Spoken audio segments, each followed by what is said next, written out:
Welcome back, folks, to the 19th night here on Uncle Three's Ghost Story channel.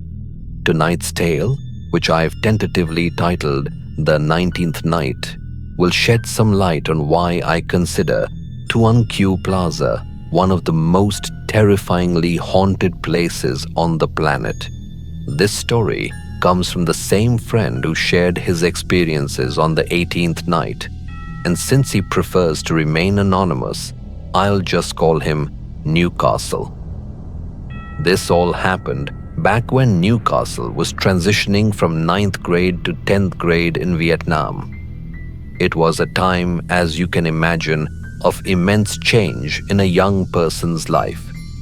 Newcastle was spending a lot of time with his Vietnamese Chinese friends, and among them was a guy named Dong, who was pretty close to him back then.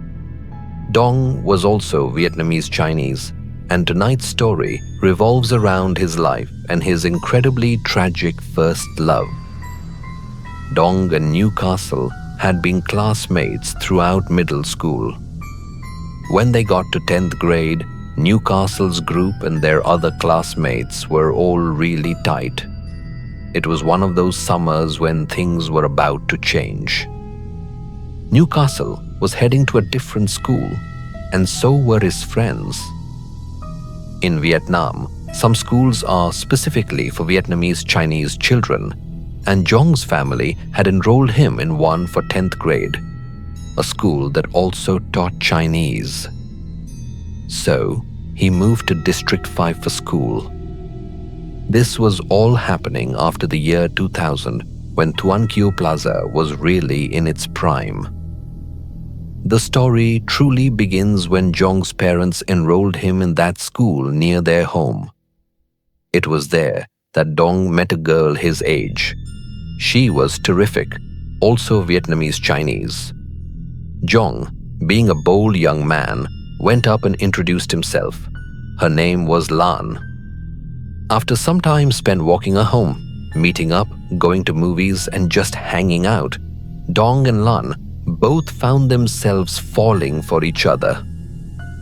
It was that innocent budding first love, the kind you only experience in high school. You know how it is. Sweet and a bit clumsy. Rarely do high school sweethearts end up together for life, but it's still that first pure crush. Dong and Lan often met up at Thuan Kieu Plaza, but Dong never ever took Lan up to his actual apartment there. Then came one evening when Dong finally did bring Lan home. Newcastle and some other friends were also there, so it wasn't anything scandalous. Just a casual hangout. After a short while at his place, they got bored and headed back down to Thuan Kieu Plaza, ending up in the game arcade. Once they'd had their fill of games, Dong walked Lan to the main entrance of Thuan Kieu Plaza. It had just started to drizzle, and Newcastle, watching from a distance, saw Dong wrap his arms around Lan and plant a tender kiss on her forehead. Oh man, in that rain, it was just a heart-wrenching, beautiful moment for high school kids. Later that night, around 10:30 p.m., as they were still out, Lan suddenly gasped. She'd forgotten entirely something crucial. "Oh no!" she exclaimed to Dong. "It's already 10:30, and how am I going to buy that white fabric? My mom needs it to sew my Ao Dai for school next week." Just a quick explanation. In Vietnam, the Ao Dai is a traditional dress, and most female students wear it to school. It's also worn for important events like weddings or parties. Back to the story. Lan remembered her mom telling her that afternoon to go to the fabric market to buy a roll of white fabric for her Ao Dai. She'd spent the whole day playing and had forgotten entirely. Dong told her it was too late, 10:30 p.m., and he wasn't sure if the fabric market would still be open. However, he noted that there were many fabric stalls there, so maybe, just maybe, one or two might still be open in the alleyways. Lan agreed to try, while Newcastle and the other friends excused themselves, saying it was getting late and they should head home. They told Dong to go ahead and buy the fabric with Lan and to call them later once he was home. So, Dong hopped on his bicycle and took Lan to the fabric market to buy the white fabric for her Ao Dai. The next day, Dong went to school, but Lan, his girlfriend, wasn't there. You know how it is when you're a young kid and you've just started dating. If you don't see your significant other, you miss them terribly. Every minute apart feels like 1,000 years. So, Dong was restless in class, wondering why Lan hadn't shown up. As soon as school let out, Dong was anxiously waiting at a coffee shop. Newcastle happened to walk by, stopped in for a soda, and that's when Dong poured out his worries. "Why isn't Lan at school today, man? I'm so worried," he fretted. Newcastle asked if they'd managed to buy the white fabric last night, or if maybe they hadn't, and Lan's mom had gotten angry and grounded her. Dong replied, "We got it, but her family might be strict. She got home late, and I'm afraid her mom might have punished her and won't let her go out anymore." Jong, unable to sit still, decided to call Lan's house right from the coffee shop. He asked, "Hello, Auntie. May I speak to Lan?" The woman on the other end of the line clearly said that Lan had gone out. She even emphasized that Lan was out with a boyfriend. Both Dong and Newcastle were quite surprised. Lan's family clearly knew about her relationship with Jong, so they should have recognized his voice immediately. Or maybe, just maybe, Lan was hiding something from Jong. They waited another hour, talking about everything under the sun. Then Jong, still restless, called Lan's house again. Just to clarify, this was in the 2000s in Vietnam, and cell phones weren't standard. Most people used landlines, which meant there was always a chance someone else would answer the phone. Back to the story. When Dong called Lan's family number again, Lan's mother still answered. She said, "Oh, Lan came home and she's already asleep, dear." "Oh, wasn't she out with you? You didn't know she came home? She's home and sleeping." Dong was utterly bewildered. At that age, it's a time of suspicion, of doubt, and of possessiveness. So when he heard this, he immediately started to wonder if Lan was cheating on him, if she was seeing someone else. The next day, he skipped school, picked up Newcastle, and went to Lan's house. They rang the doorbell, knocked on the door, and Lan's mother came out, saying, "Lan is sleeping. When she wakes up, I'll tell her to call you too." So, Jong, Newcastle's friend, couldn't see his girlfriend and dejectedly went home. That evening, Dong called Lan's house yet again. Lan's mother again said, "Lan is out with you, isn't she? Why do you keep calling the house? Didn't she show up?" Lan's mother's voice was slightly annoyed. This whole situation made Dong even more suspicious. He thought there was something going on with Lan.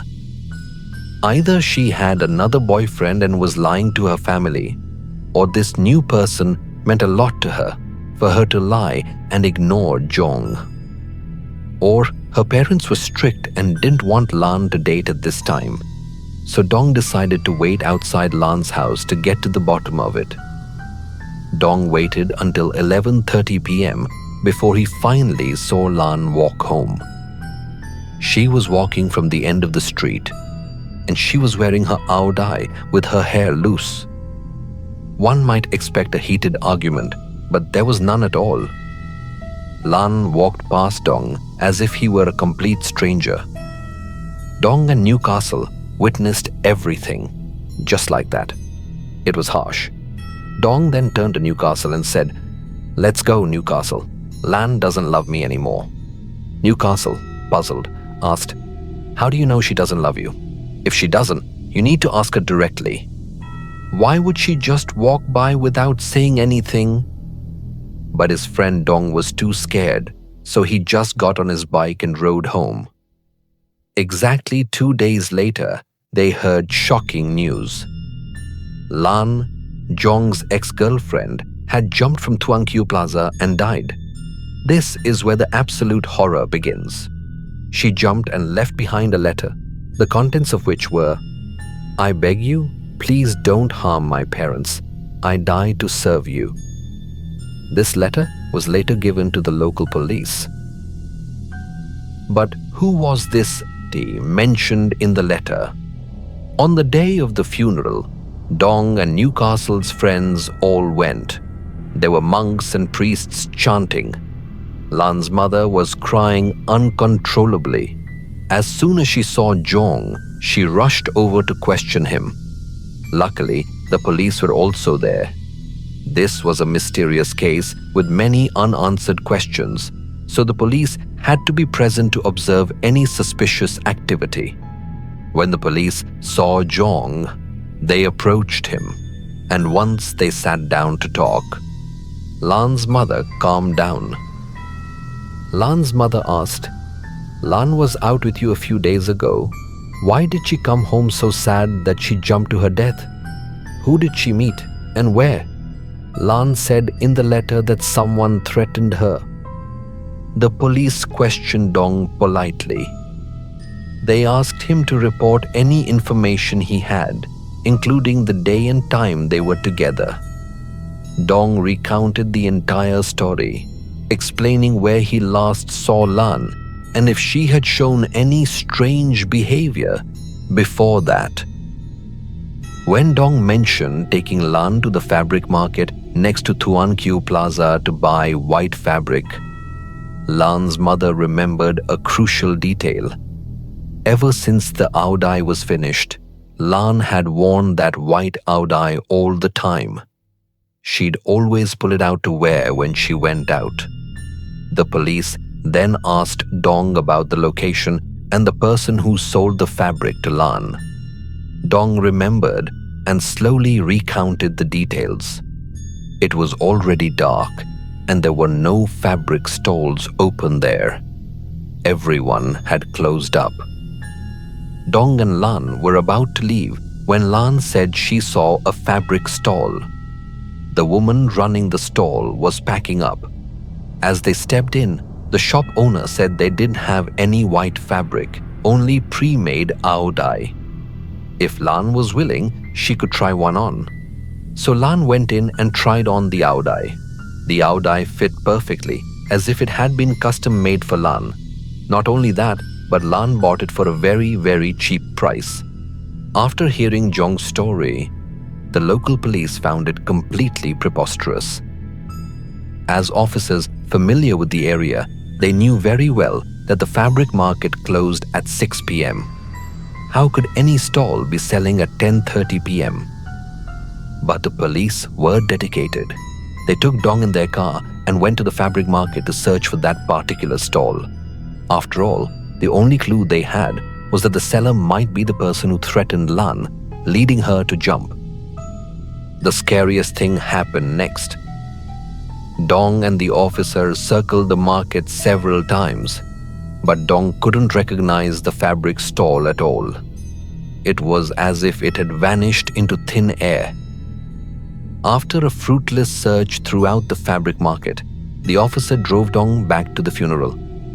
The story of Lan's strange death continued to circulate among the neighbors for the next 49 days. That day was the 49th day after her death, a day that, in Asian belief, is when the deceased soul returns to the grave, no longer lingering in the mortal world. On that day, Lan's mother called Dong and invited him to come to Lan's grave for a ceremony. Dong had told her at the funeral that since he and his friends were still young, They didn't know much about funeral customs, so if she ever held a ceremony at Lan's grave, they would like to join her in paying their respects since Lan was their friend after all. So, Jong's entire group of friends, including Newcastle, showed up at Bình Hưng Hòa Cemetery. This is actually one of the most unsettling cemeteries in Vietnam, and Uncle Three will tell you more stories about it someday. When Jong's friends arrived, the first terrifying thing that sent chills down everyone's spine was this. The whole group, about 7 or 8 people, including Lan's mother and a spiritual master, searched and searched but couldn't find Lan's grave anywhere. Lan's mother and the spiritual master both insisted they were in the right spot for Lan's grave. But when they reached that spot, they saw no grave, no tombstone, nothing at all. Doesn't that just defy all logic? People lose things like pens or money, but how can a grave just disappear? So they went to ask the cemetery manager, but he just looked confused and said he didn't know what was going on. He added that Lan's name wasn't on the list of deceased people in that cemetery. By this point, everyone was getting goosebumps. Standing in the middle of a graveyard, encountering something this chilling was truly unnerving. Someone then suggested, could it be a ghost obscuring our vision? Are we being tricked by spirits? So the whole group decided to find a spiritual master to get some answers. The next day, Jong's group and Lan's mother returned to her daughter's grave, this time with a genuine spiritual master. When they arrived, he told Lan's mother to lead him to the spot where she believed her daughter was buried. Lan's mother led the master to a dirt mound, pointed to it, and said, "Here, I believe this should be my daughter's grave, but now it's just someone else's dirt mound." The spiritual master looked at the mound for a long time. Then he took a stack of talismans and scattered them around the grave. After that, he told the mother, "Look, madam, the name of the person who harmed your daughter is on this grave." When they looked closely at the grave, they saw the name of a Chinese girl who had died 60 years ago, her tombstone covered in green moss from long neglect. The master pointed to the grave and continued, "This is the grave of a Chinese girl who led your daughter to jump to her death, then captured your daughter's soul. And now she's even obscuring your vision, so you can't see your daughter's grave." At this point, the master performed his rituals. He did his spells, burned talismans, and scattered them around the grave. Then he led the entire group outside, walked them in a circle around the Bình Hưng Hòa Cemetery, and brought them back to the same spot. And the astonishing thing was, the moss-covered mound of the Chinese girl was now gone, replaced by Lan's granite tombstone, complete with a photograph. Everyone was frozen in place, a mix of fear and utter bewilderment. It was like a magic trick. What chilled both Dong and Lan's mother to the bone was that before they left, the master had scattered talismans around the grave. And now, returning, they could still see all the talismans he had placed there earlier. Witnessing this, Lan's mother cried uncontrollably, collapsing onto her daughter's grave, hugging it, weeping, screaming, and fainting repeatedly. It was at this moment that they finally understood everything, partly thanks to the master's detailed explanation. That night, when Dong took Lan to buy the Ao Dai, it was already almost midnight. At that hour, only ghosts would be selling anything. No human would be selling an Ao Dai. Therefore, Lan's fate was particularly compatible with this grave and the spirit within it. which allowed the demon to haunt and capture Lan's soul. When Lan's mother understood all of this, she fainted again and again, weeping profusely. She deeply regretted not watching her daughter carefully enough, allowing a demon to be brought into their home without anyone knowing. This is yet another chilling ghost story connected to Thuan Kieu Plaza. You might be asking, but Uncle 3, this demon was at the fabric market, not Thuan Kieu Plaza. However, if you look it up on Google Maps, you'll find a huge fabric market nearby. And the vast majority of shop owners in that fabric market actually live in Thuan Kieu Plaza. This story, as you now know, was recounted to Uncle 3 by someone who used to live in Thuan Kieu Plaza. If you want to hear more terrifying tales from this place, I'll see you all back here for the 20th night on Uncle 3's Ghost Story channel.